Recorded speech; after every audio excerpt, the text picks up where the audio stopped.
Hi, everyone. This is Martin Patella for Life Enthusiast Podcast.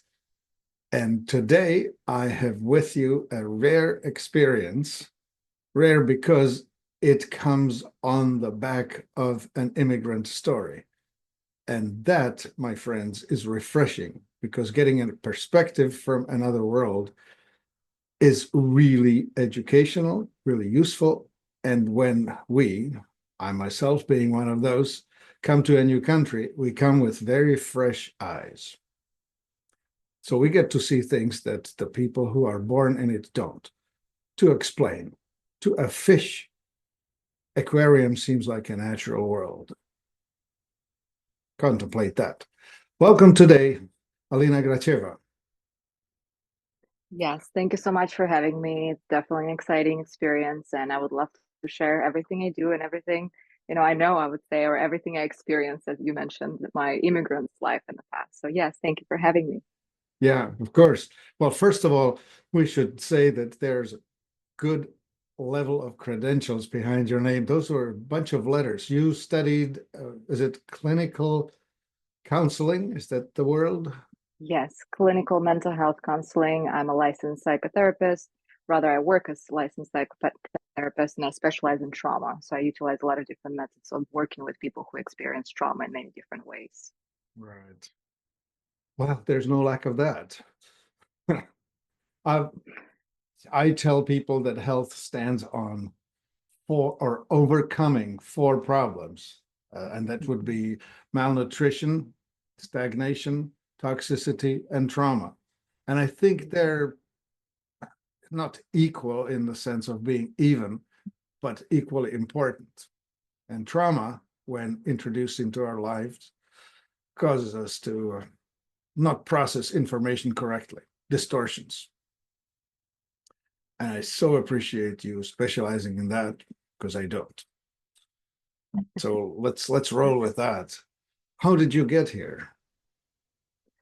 Oh my God, my journey started back in, I'm a Soviet baby. I was born in Soviet Union, Russia now, right? The territory of Russia. It's been quite an experience, and I feel like a lot of kind of components played a part in my life to make a transition to the United States at the age of 18. And I think there's also transgenerational trauma that took place because my both of my grandparents, they've been through the Second World War, and I grew up on their stories. And my grandmother was Leningrad's blockade. Kind of, she remained an orphan during the blockade of the Leningrad at the time. And my grandfather was actually a driver on the war too at the age of 18. So I don't know, maybe it's kind of like a generational pattern of changing lives at the age of 18, but that's what kind of brought me here. And I think I was making sense of my life back then, and as well as getting new experiences in this country. And it was healing my own trauma and understanding the patterns that trauma can create and overcoming that, which took many, many years for myself. And now I'm very fortunate to be doing this beautiful work and being the guide and assistant for people to go through their own healing of trauma. And there's so many different ways that we can experience trauma, so I love exploring the worlds of others and being there for them. So that's kind of my backstory. Yeah, I'm sure we'll get into the how and the why and the what's in just a moment. But I'm looking at your articles about you and how you put yourself to the world, and I see the words shared, intelligent, and new code of ethics. That's Yes. that's the website that you build, right? Or that's the channel you build. Yes.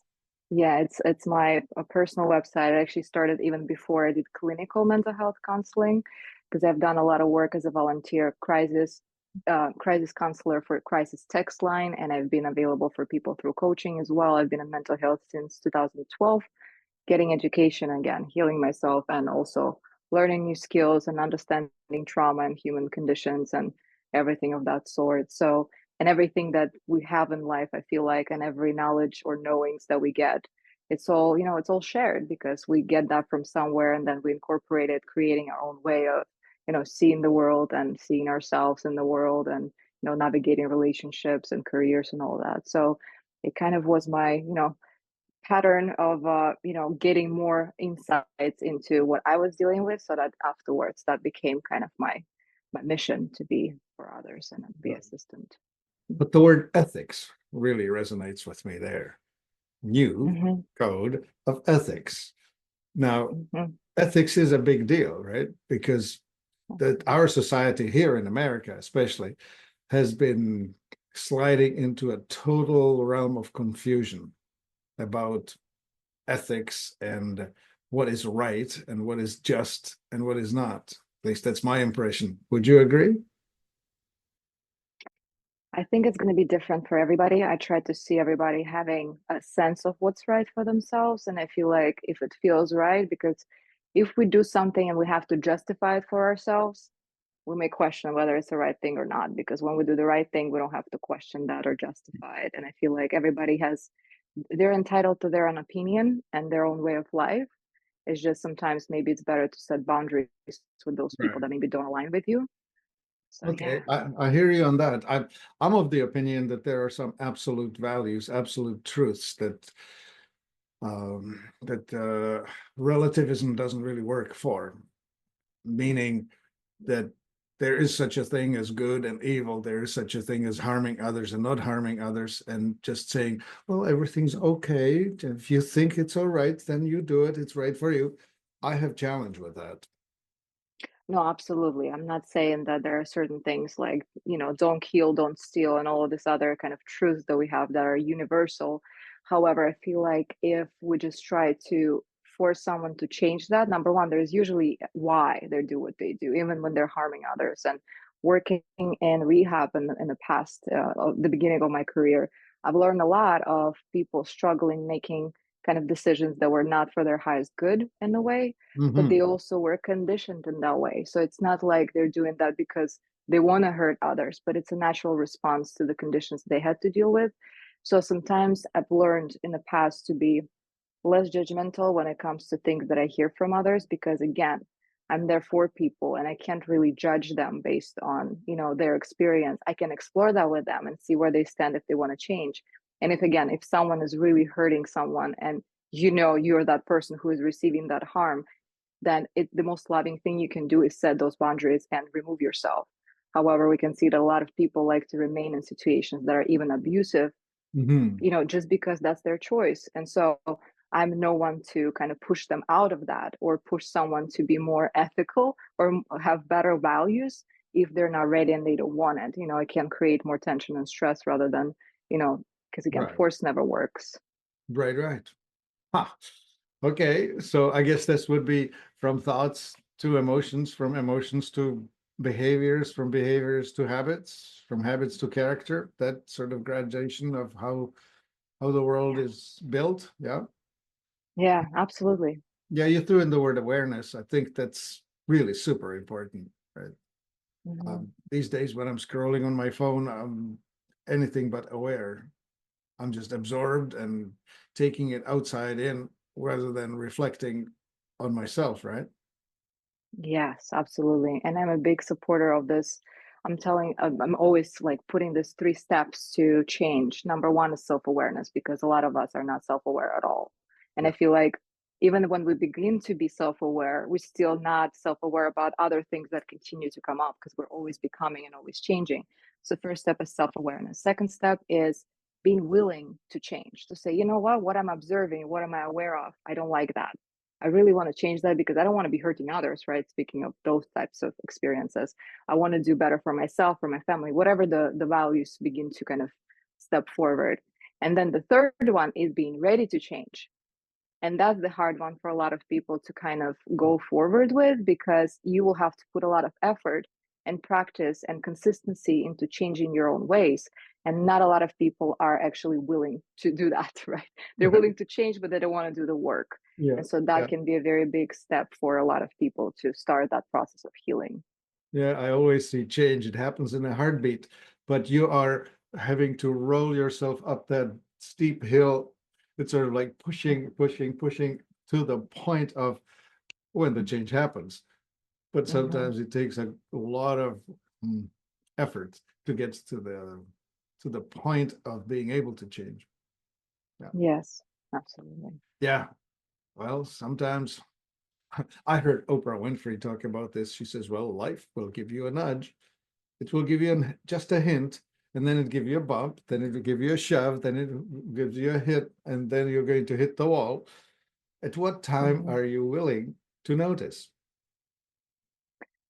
I think it's a great question, but that's what I'm a big supporter of aligning spirituality with mental health in Yeah. big ways. Again, if people are not there, that's fine. But again, if we can make sense or better sense of our experiences, especially traumatic experiences, if Mhm. we look at the bigger picture. And just like in everything in life, there's a natural rhythm, right? Just like I always talk about my favorite teacher, Dr. Wayne Dyer, and he talks about being growing in a mother's womb, right? We're not trying to expedite the process. We're not trying to grow different organs. We don't interfere with this process. Everything shows up when it has to show up. And I feel like even in dealing with trauma and becoming more aware of what's going on in our life, there are also steps that we go through. Sometimes it makes sense, sometimes maybe it is that nudge or like a push, right, from life. And Mhm. if we don't, if we know better but we don't do better, then we get a really big kick, out of that.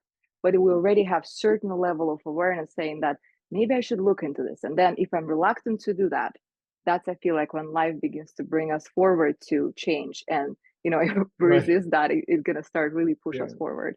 But there's also natural progression to that, and sometimes people are not ready to hear that. I feel like it's good to place a seed for someone, right? If I'm having a conversation. And the thing is, we all contribute to each other's progress. And I feel like this is a very beautiful experience, that everything, we're all part of this, something that we don't understand, some energy that runs through all of that and through all the plants and everything in this universe, so to say.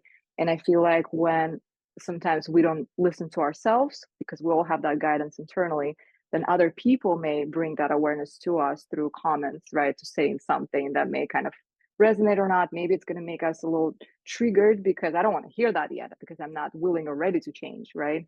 But I'm already gaining slightly that self awareness. So I feel like understanding that as others can participate in our healing process, we also participate in someone else's healing process. And sometimes when we're just drawn to say something to them, right, whether it's positive or maybe it's, raw truth, it can Mhm. also be very therapeutic and they need to hear that. And I feel like understanding that we all collaborate and work together. And that's how shared intelligence and new code of ethics kind of came upon, right? It's understanding the oneness of everything and yet understanding our own healing process and what we have to go through in order to change. Oh, well, you're going deep. All right. So the difference between religion and spirituality. We need to understand that all human beings on this planet have an innate need for transcendence. We're born with it. And we, of course, build constructs in various ways as to what that means, how it works, and so on. So religion is usually just a construct built to try and figure out what our drive toward transcendence, toward understanding the meaning of life is all about. Mhm. So Yeah. everyone has that, even if they are going to a different church. That's what should Yes, be understood and acknowledged, right? absolutely. Again, there is something like, let's think about two concepts that I can ask. One is electricity. Yes, we know electricity exists because we have the lamps, but it's an invisible type of um, energy that runs through these cables, right? You cannot put it in a bucket and say, well, this is a bucket of electricity. The same comes for thoughts, right? We have thoughts. We can all agree we have thoughts because we have so many of them. But can we locate a thought inside of our head, even if I cut it open?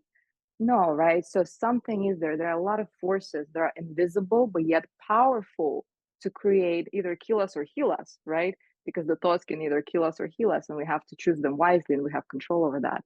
And when it comes to spirituality too, and that energy that runs through all of us, that doesn't discriminate whether you go to this church, then I'm gonna run through you, and you go to that place, I'm gonna run through you. And I feel like there is a lot of misconception. I know people who are religious spiritual, I know people who are just spiritual. I know people who are just religious. I feel like if it's helping you to be a better person and find your connection, find peace, do whatever you feel like is right. But I also know that not everybody who can cite the Bible experienced God. And I've seen those examples too, right? Because we all have different ways of, and if I see someone super judgmental, but they always cover up by, saying, well, this person said that, there's Jesus or Muhammad or whatever, whoever they're using as an example, and they're judging others, you're going away from spirituality. It's my own view again. And I feel like if your religion is making you judge others, maybe to me, that's not the best kind of practice, just because, again, learning to be more accepting and understanding the oneness of life in general. But if it's making you a better person, go ahead, because that's the ultimate goal, I feel like, of finding your own spiritual connection, whether it's from a religious perspective, whether it's from meditative perspective. So I feel like it's good to kind of understand that. And I know a lot of people who not religious, but they do things for the world that are so spiritual in nature. And I'm so fortunate to meet those people and get their perspective of life. And they don't even consider themselves spiritual. They just do the good deeds.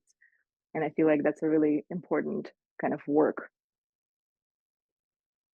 Right. Exactly that. Mm-hmm. Yeah. How to. Well, I think tolerance, right? Because any virtue taken to an extreme becomes a vice. So I don't know if that should be thought about and considered, because as soon as you start thinking that you have the answer, you will probably find out that you don't have the whole answer.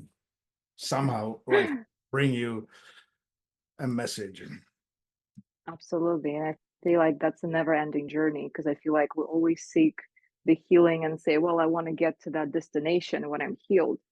And I feel like healing is in growth. It's not about the destination, but about the journey and learning more about yourself.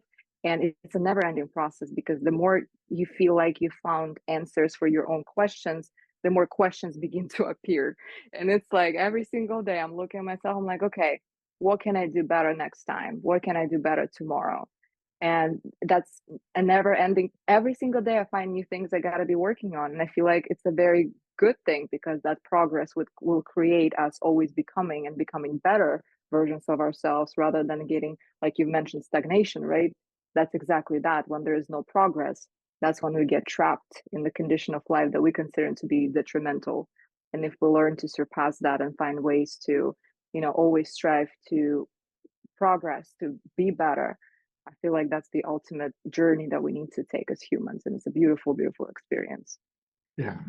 Yeah, I saw some pictures of you guiding meditations and whatnot else. I guess we should try and explain in practical terms how you actually do. How do you work with people?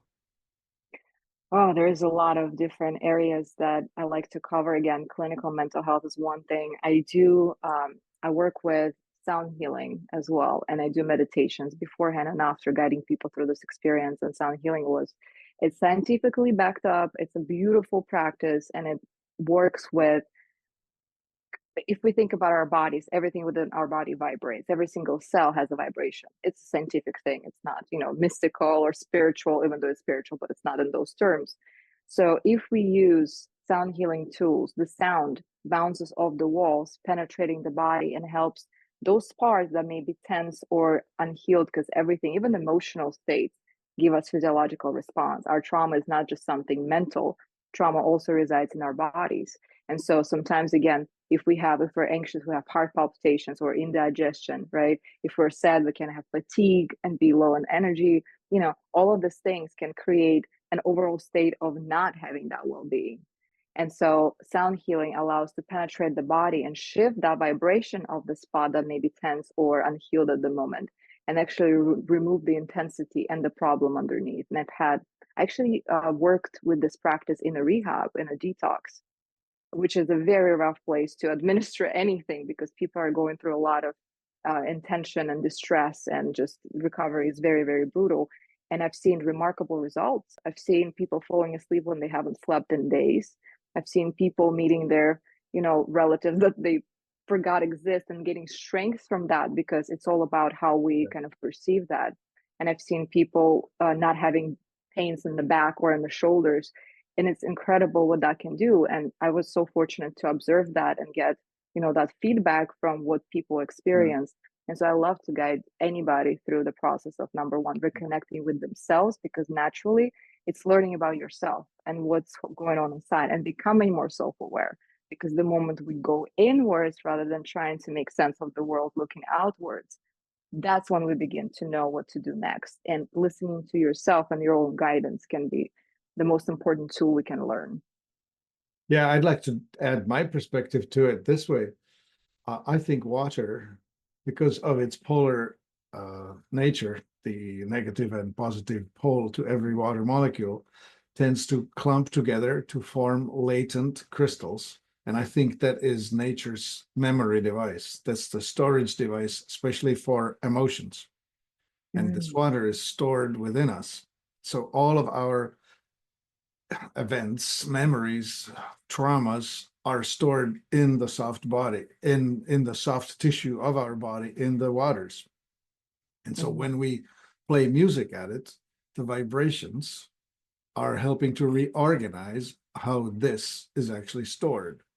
You can also get to it through massage, and you can get through it through exercise and physicality. But experiencing music, specifically music, because it's the physical vibration that resonates with the body, it will show itself up.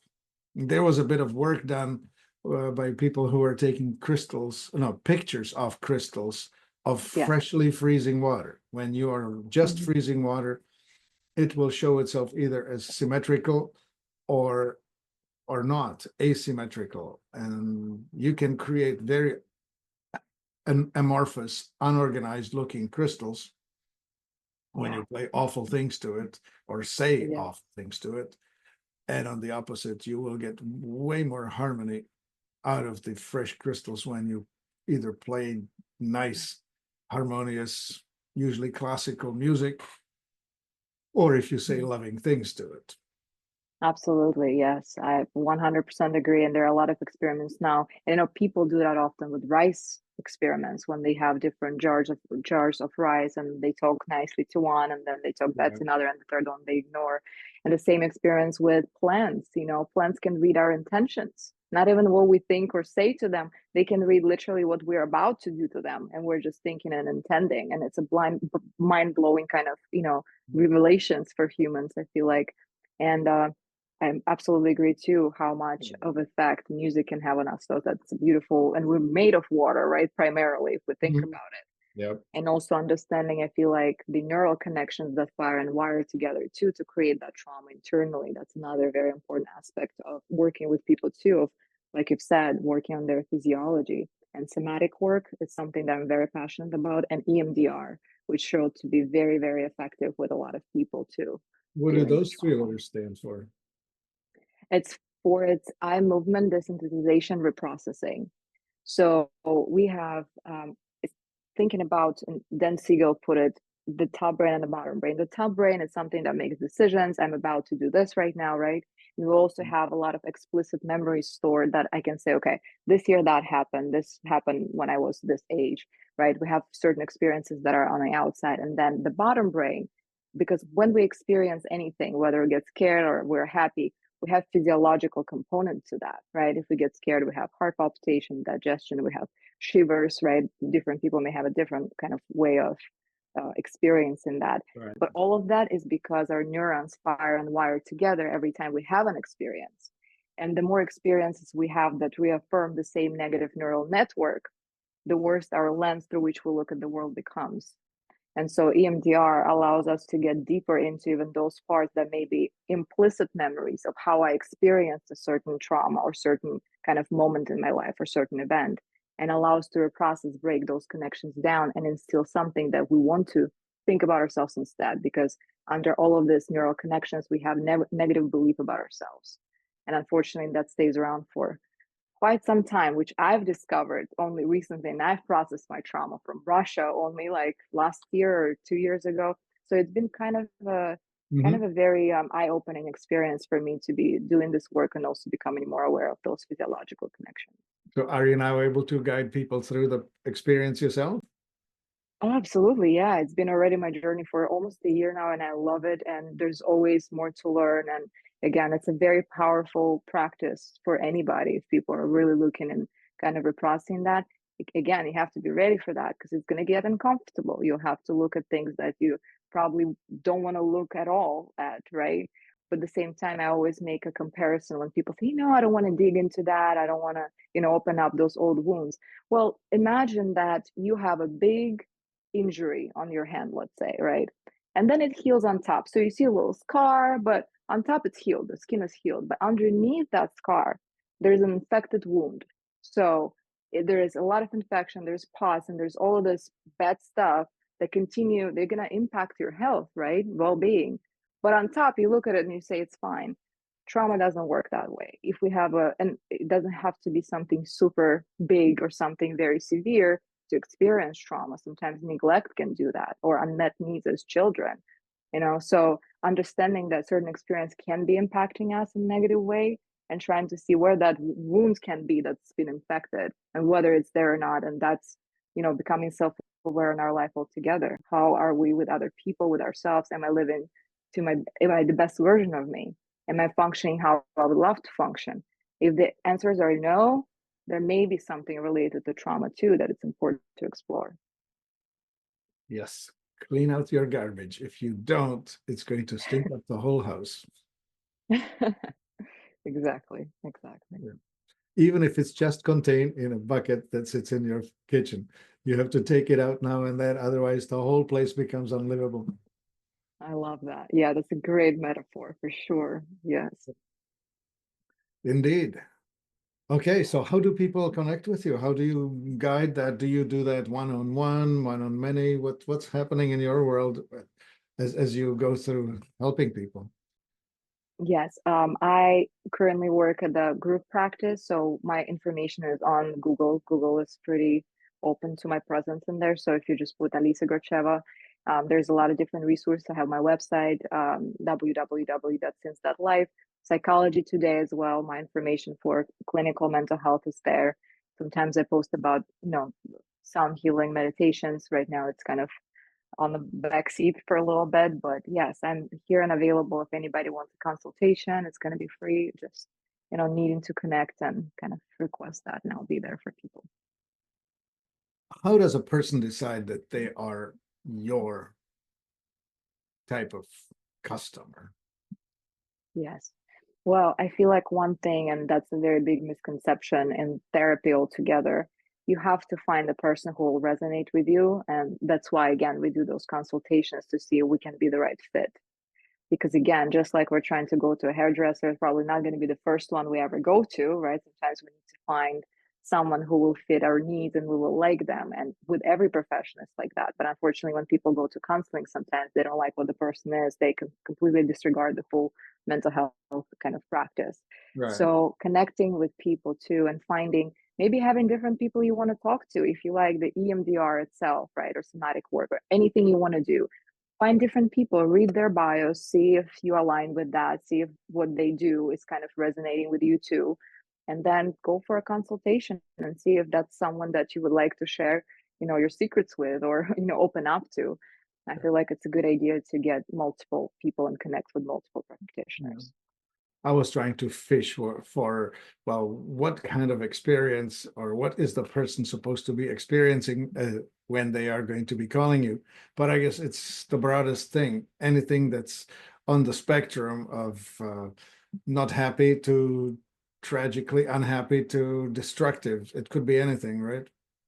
Absolutely, yes. Well, from trauma, we experience depression, anxiety, panic attacks, substance use, and all those kind of problems I work with. So, yeah. Yeah. I think there's just endless space for all of this. Right now, we recognize that about 75% of pharmaceutical prescriptions are filled for either anxiety or depression chemicals to change how we feel.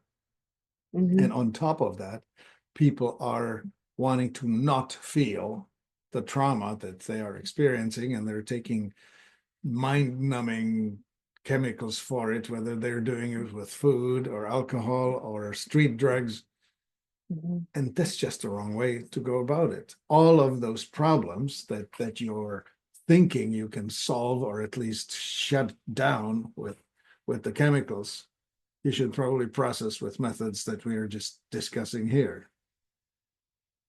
I think sometimes it's important to take medications for certain problems because I've seen a lot of different type of diagnosis and disorders, and sometimes it's an important part at least to start to stabilize the system because people can be in a very dysregulated kind of space and state, and so sometimes it can be helpful and it will be helpful. However, it's not a long-term thing, and learning new coping skills and how to navigate life, it has to come together. So it's medication with interventions that you choose. It doesn't have to be psychotherapy. If you want to explore other methods, go for that. But sometimes those two have to work together in order for us to start changing and then getting off of medications if that's something that's approved by a medical provider. If you feel like you've gotten a lot of coping skills to deal with life now and you are able to provide for yourself a different perspective, navigate challenges and stresses, and then maybe that's a new kind of journey too, to get off the medications in order to proceed with more, with more experiences in life. Because yes, naturally medications help numb the symptoms, but they're not doing anything to the causes for those symptoms. And so that's something that we have to go and find ourselves, because it's also not a given, and it's an exploration, that journey we're talking about, right? Not the destination, even though destination would be nice, but there's always new destinations that we have to get to after that. Never ending process. Right. Yeah. And it's the process. You opened with it, and I think it still holds true, is that you cannot just take a pill for that. The pill may change how you feel, but you actually need to do the work to get from here to there. And the there is freedom from trauma, or freedom from Yeah, reacting to trauma that has happened. It's not that it hasn't happened. absolutely. It's just that we are hoping that you will have better choices at the end of the process. Yes. Yes, well, it's about changing our patterns, right? Just like you've mentioned, the transition from, one thing to the character that we have. And we're all we're creatures of habits. Everything we do is habitual. Every thought we think is habitual, and even feelings. And Joe Dispenza talks about that too, that we get addicted to emotions themselves. We get addicted to the state. And it's not in a way that we understand that. It's just the chemical cocktail in our brain that allows us to have this comfort, even if it's uncomfortable. And so we get used to that and we don't want to let it go. And when we start changing, we will notice that sometimes our bodies are responding back to us. Well, that doesn't feel right. Why you have the serotonin and dopamine? That feels weird right now. You shouldn't be feeling that way. And Mm. so that's a lot of internal fight. So I know I had my boss and my supervisor at the rehab too. He was saying, you have to fight a good fight. It's a fight with yourself and your patterns. But if you win over yourself, you're unstoppable. There's nothing that can take you down, because you'll find a way to navigate anything in your life if you win over yourself. But it's a very hard fight. Yeah, there's a good cowboy metaphor. When you find the most difficult horse, once you make friends with that horse, you'll have the best horse possible, right? I love that. It's the Mm-hmm. ones that are hard to tame that will give you the greatest service. Mm-hmm. Yeah, Yeah. absolutely. All right. So let's just repeat that. So if someone wants to connect with you, is it alinagracheva.com? That or And no, it's I mean www.since.life. That's my all website, but right, also since Alisa okay. Gracheva on. Yeah. Let's spell it out. SINCE, period. LIF. Yes. Yes, that's correct. Absolutely. All right. Mm-hmm. Yeah, Alina, this has been inspiring and educational, and I'm so encouraged that you're there. As young as you are, you have many years ahead of you of helping people. So it's just awesome. And I especially want to make sure that especially the younger ones, relate to you and listen to you, because there's so much temptation on the media, on the social media, on the phone, to just get hooked in and become an addict to not feeling, just consuming without reflecting. Mm-hmm. And we have to overcome that. Otherwise, we're in deep doo-doo. I agree with that for sure. It's a journey for a lot of us, and it's all about self-awareness. If it doesn't feel right, maybe there's time for a change, but everyone has to decide for themselves. Well, here's one of the doors that a person can walk through and end up in a much better room. hopefully. It's all about their own desire to change, and how willing they are and ready for that. All right. Yeah. So since.life, this is Mhm. Alisa Gracheva. Thank you very much for being here today. And my name is Martin Patella, and you will find me at life-enthusiast.com. Thank you. Thank you for having me.